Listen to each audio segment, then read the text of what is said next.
Miss Angel, and welcome back to my channel. It is 5:30 p.m. on a Sunday, and I'd usually be winding down for the evening, but tomorrow is a holiday. It is Memorial Day and I have the day off, so I am going to try to read 2 books for today going into tomorrow. Yeah, no, that doesn't happen. This is a weekly vlog, so I'm reading these 2 books over a week in my life. I'll go over my TBR, but first look at my cute new cup. It has cherries all around it, and of course it is filled with cherry Pepsi, my favorite. So there is a theme for this video. I am reading pirate books. Love pirates. My love for pirate stories started with Disney's Pirates of the Caribbean. I love Jack Sparrow and William Turner and Elizabeth Swann. Love that trio, and I consider Pirates of the Caribbean to be a trilogy. I don't like the movies that come after At World's End, but the first 3 movies I love so much. And then I fell in love with the series Black Sails a couple years ago. I've rewatched it a couple times since. A 10 out of 10 series. Perfect acting, perfect script, perfect plot. Everything that a series should have, Black Sails has it in there. I love the diversity, I love the romances, the action, everything in that series. And I have been wanting to read pirate books that give me those same vibes. And my goal is to start with the books that I own before going to other books that sound great but I don't own yet. I'd have to buy or I'd have to buy or check out from the library. I'm starting with Pirate Latitudes by Michael Crichton, the author of Jurassic Park, which I haven't read, but I wanted to read this one. It had pirates in the title and the synopsis sounds so fun. It is set in the Caribbean in 1665, English colony, governed by a man named Sir James Almont, who opens the story, and we get to see the lay of the land, how we have, you don't call them pirates, you call them privateers because they are working for the English, and but crime is still rife on the colony. It is actually in, let's see, the island of Jamaica, and I'm not in the story, but the main opponent is the Spanish. Where I'm at in this story, we have a captain named Captain Charles Hunter, and he has learned of a Spanish warship. To him means Spanish gold, so he is trying to get a crew together to help him go and retrieve this gold. The problem is a crew has already attempted this and failed. Only one person made it back alive. So loving this so far, just the trying to get the group together for this adventure. I love that. See if they make it out. I hope it doesn't get a little bit too silly. I'm just reading this for fun vibes, of course, but I'm hoping it doesn't get silly, but because one of the blurbs here mentions the Kraken, so not sure when or how the Kraken is going to come into play in this story. It doesn't seem like it would fit too much at this point, but again, I'm only 70 pages in and the story is like 390 pages or so, but really enjoying that one. My goal is to finish this one and then move on to Pirates by Celia Rees. This one is a young adult, or would it even be children's? Okay, so the praise for this book says young adult, children's, middle grade, so I'm guessing this falls into the middle grade range, and the font is kind of big in this one, so that makes a lot of sense. And this one sounds so good. I'll read the back here. Nancy Kington, an heiress fleeing an arranged marriage, and Minerva Sharp, a runaway plantation slave, both find unlikely salvation on the pirate ship Deliverance. Life as a pirate is difficult enough, but can the 2 young women escape the cruel Captain Bartholomew? I said that wrong because there's no W at the end. Bartholomew, who has pledged to follow them over the 7 seas, and will Nancy's long-lost friend, a sailor in the Royal Navy, love the pirate she has become? Looking forward to this one as well because it's historical fiction, adventure, and we're following 2 female characters. This is the TBR for the video. I am going to do my best to stay up late tonight reading. We'll see how that goes. To go with the pirate theme, I have my little pirate squishmallow. Amity is the co-founder of Yoho Con. So here she is in her pirate attire. How cute. So let's get some reading done.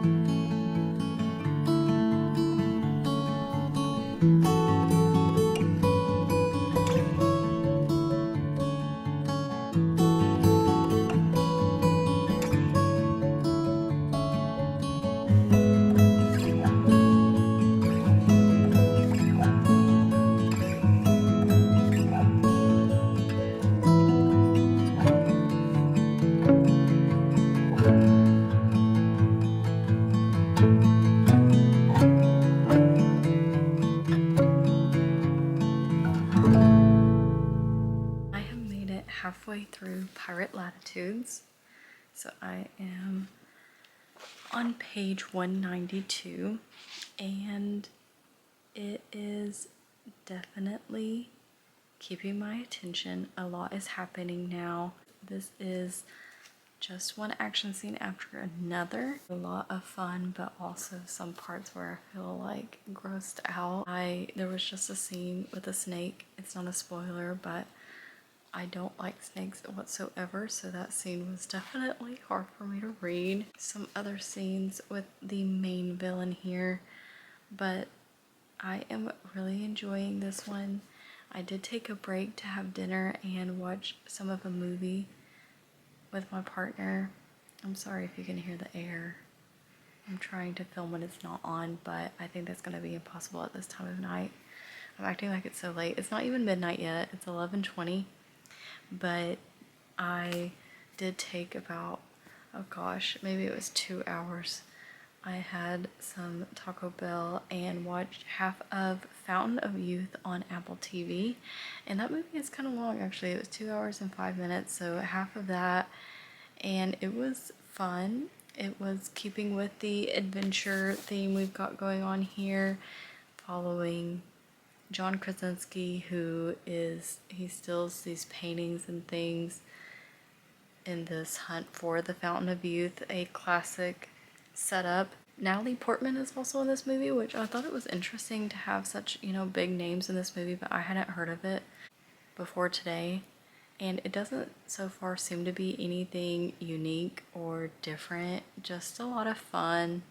I plan on finishing it maybe tomorrow with my partner, but I don't think I'd recommend it. Even though it feels super late to me. Like I said, it's not even midnight, so I'm gonna keep reading this and see how far I can get. Hopefully I can finish it so that I can start my second pirate book and hopefully say that I read 2 pirate books this holiday.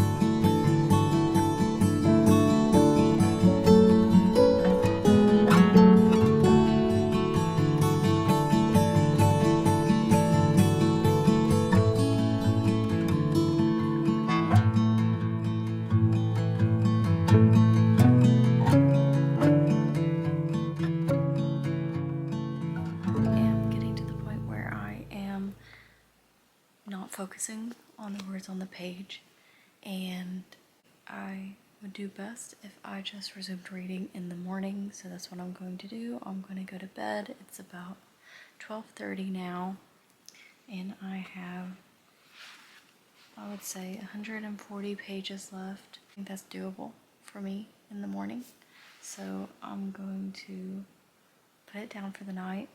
But a quick update, I did get to the part where they mentioned the Kraken, and I'm not sure if that's the only part because it felt kind of out of place, a little bit insignificant. So I'm not sure if there's more to it, and that comes later, but from what I've seen, it was kind of random, honestly. I don't know why it was there, but I'm going to put this down for the night before I drop it and scare myself awake. And I will check back in when I've read some more in the morning. It is the next day and I have just finished Pirate Latitudes, so I wanted to give you a quick wrap up before I move into Pirates. I think I'm going to give this one 3 out of 5 stars. 3 stars for me means I liked the book, but I didn't really love it or see myself rereading it. I think that summarizes this pretty well, my relationship with this book. It was super adventurous and it felt like a great adventure story, but near the end, this book is almost 400 pages, near the end I was like, come on, let's wrap it up. Why are we having all of these things happen? Like, it was starting to feel like a mashup of everything that you've ever seen in a pirate story, all in this story. And even when it felt out of place, you saw I was a bit confused about the Kraken, and I was wrong. That wasn't the Kraken scene. The Kraken scene does come later. I don't think that's a spoiler because they put that on the back of the book. So, and this book has been out for a few years. So again, I didn't really understand that scene. And then even though it's fun, like I guess fun would just be the word for this. This was just a fun story. Like you can't go in expecting this to be great, knock your socks off, anything like that. But it was a lot of fun. Again, I think it could have been a little bit shorter. It just kept going on and on and on with some adventure scenes that I don't necessarily think we needed. And it felt like scenes that should be thrilling ended so quickly, so they had no real effect, no real impact on me. Captain Charles Hunter, I didn't feel any real emotions towards. Near the end, I was like, oh yeah, go do your thing, and supported him and thought that was fun. I did enjoy the ending, but there were just some parts where I lost connection. I never felt really like I formed a connection to these characters. I keep going on and on, so it seems like I didn't like the book, but I did like it and just didn't see it as anything unique or anything that I would go back and reread. It was fun for what it is. If you want to dedicate a couple hours to reading a book instead of watching an adventure movie, this book would be for you. If you are someone who reads books for the characters and the emotional connection, you won't really get that with this one. So there is my quick review of Pirate Latitudes. You'll also see this again in my May reading wrap up. And now I'm going to dive into Pirates and see how far I can get. Pirates is another chunky book. This one is also just a little under 400 pages. So going to go ahead and start on this one, and I will update you as soon as I've made some progress.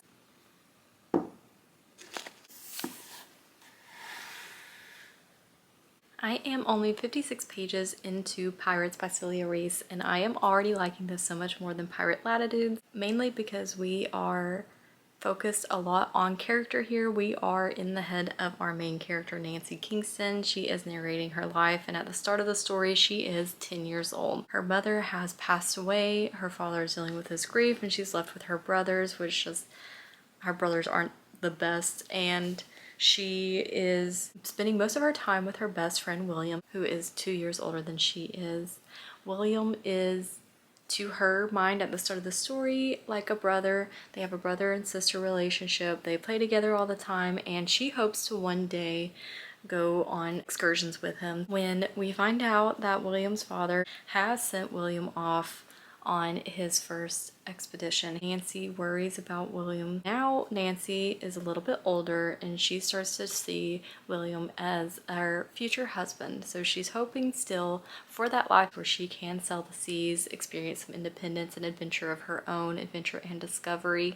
And I am really enjoying being inside of Nancy's head. I think the writing, I'm loving the writing style. The storytelling is coming off as authentic to me. It feels perfect for her age and also reflections on life. It is framed as Nancy telling her own story. The preface is dated 1724, and Nancy says, "I write for many reasons. I write not least to quiet my grief," and ends with, this is her telling the story of how she and her friend, who we have not met yet in the story, Minerva Sharp, come to be proclaimed notorious pirates. Where I'm at in the story, we are still on land. She has not gone off onto the sea. Not sure how that's going to happen or anything like that yet. She is dealing with her father's new wife, Mrs. Wilkes, who wants Nancy more than anything to play the role of a perfect woman to receive a great marriage offer. Nancy does not want that, of course. She's waiting on William. In both books, the slave trade is mentioned, I would say more heavily in this book, because Nancy's father owns a plantation. It is the reason for their wealth. Based on the back here, Minerva Sharp is a runaway plantation slave, so we're getting a lot of commentary on the slave trade at the time, the conditions. Now I'm going to sit down and read some more of this. I will update you once I've made some more progress. I finished reading Pirates by Celia Rees, and this is everything that I wanted from Pirate Latitudes. I really like this one. I'm going to give it 4 out of 5 stars, and I wanted to give a more in-depth review of it, my thoughts and my reading experience. I feel bad because I didn't come on here and give you a halfway mark update. I really enjoyed this one the whole way through. First, before I get into my thoughts on Pirates, I wanted to give a bit more background on Pirate Latitudes because I did some more research into that book, and it turns out that Pirate Latitudes was published after Michael Crichton's death. So this is not a finished work. This is not something that he had put together and intended to publish. It's something that was published posthumously.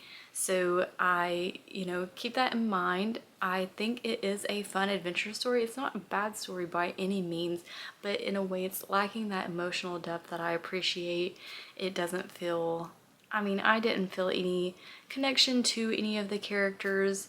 There were some threads that didn't feel connected, and again, it just felt like a mashup of all of the elements of every pirate story without much emotional depth. So keep in mind that this was not, I don't know. I can't answer that because I haven't read more Michael Crichton. I don't know his typical writing style or anything like that to be able to answer that, but I'm guessing that this was a work in progress. It wasn't the finished version by any means.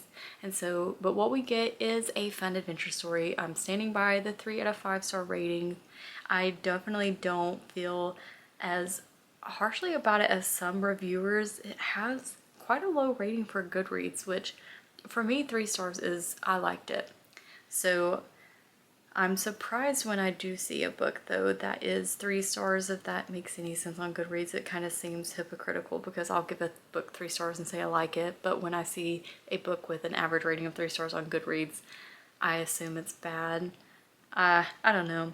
That's a problem for another time. But Pirate Latitudes currently has a rating of 3.5 stars on Goodreads, and that's based off of 52,906 ratings. And the top review I thought was so funny. This is Murph's review. They gave it 1 out of 5 stars, and in quotations they put, "If only I'd have encrypted my hard drive." You have to think Michael Crichton's ghost is mouthing those words. I think that's pretty funny. That review's from 2013, but I don't feel as harshly about it as some reviewers. I wanted to go ahead and put that out there in case you want to read that, or if you maybe already knew that and you were thinking, oh, of course you felt this way, it wasn't actually a finished work. Now we all know. On to my thoughts about Pirates.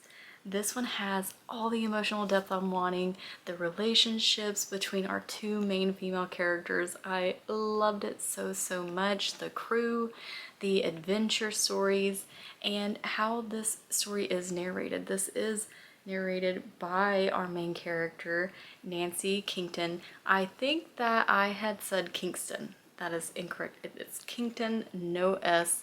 Is Kingston a place in Jamaica? Is that where I saw that in the story? I believe so.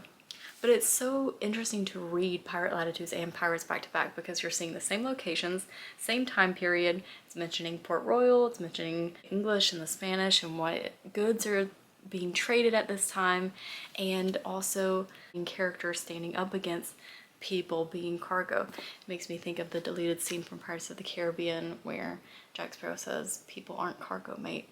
So I love this so much. I think I had told a little bit about Nancy's personality and her dilemma, how she's fallen for William, but he keeps getting taken away by the sea, and she would love to be on the sea and getting to have an adventure of her own, preferably with William. She would like to marry William and sail the seas together, but as a woman, all of these ideas about society and what it means to be a lady are being pressed on her. She's being forced to conform to this role that she does not want to play.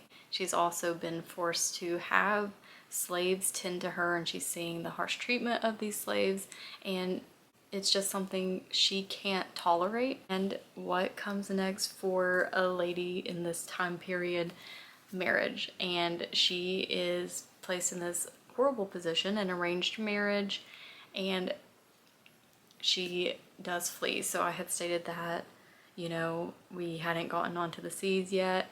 Well, she flees her marriage, and that's when the adventure on the seas starts. So not a spoiler whatsoever. That is on the back in the summary. I guess I just had not read that in depth when I read it off to the camera literally a few minutes ago in this vlog. But it says Nancy Kingdon, an heiress fleeing an arranged marriage, and Minerva Sharp, a runaway plantation slave, both find unlikely salvation on the pirate ship Deliverance. So, I mean, in a way though, it takes a few, you know, a good amount of pages to get to that part. So I don't know, sometimes summaries I feel like give up some stuff. We also get this suspenseful kind of thrillery aspect where Nancy feels like she's being hunted this entire time. That keeps you invested in the story, along with, you know, William. Will she find William again? Does William remember her? Are those feelings still there between the two? And following the deep friendship between Minerva and Nancy, all of the things they go through, how they have each other's back through everything, you know, boarding someone else's ships and protecting each other from men and bad actors in this story. I really, really enjoyed it. I hope this line will make you pick up this book. This line is a banger. Nancy says, "I still wore the pistol stuck in my sash, and I almost smiled as I felt the carved wooden grip snug in my hand. Nothing I could do. How many people had told me that? Well, now we would see." Oh my gosh, it's so, so good. I mean, okay, sometimes lines like that in different stories I would cringe at, but in this one, it's so, so good. It really hits home. Some difficult topics in this one, but it came across as historically accurate and important, full of empathy and fights for freedom and coming of age into yourself. I love all of those aspects. And yeah, it's 4 out of 5 stars. I really like this one. I definitely have more pirate books on my TBR. I'm gonna take a break for now from pirate books, but I can't wait to dive into the others, especially now that I know I do enjoy these stories. I just need more. I need it to be character focused. I think I'm a character over plot reader for sure. So I'll keep that in mind with the next few that I pick up. Fable by Adrian Young, I believe that's a pirate story. Maybe you can let me know in the comments if I'm wrong, but that is one that I'd like to get to soon. So if any of this interests you, please consider subscribing and sticking around. I like to make reading vlogs like these and monthly wrap-ups, seasonal TBRs, and I would love to have you here. Thank you all so much for watching, and I hope to see you next Sunday. Bye!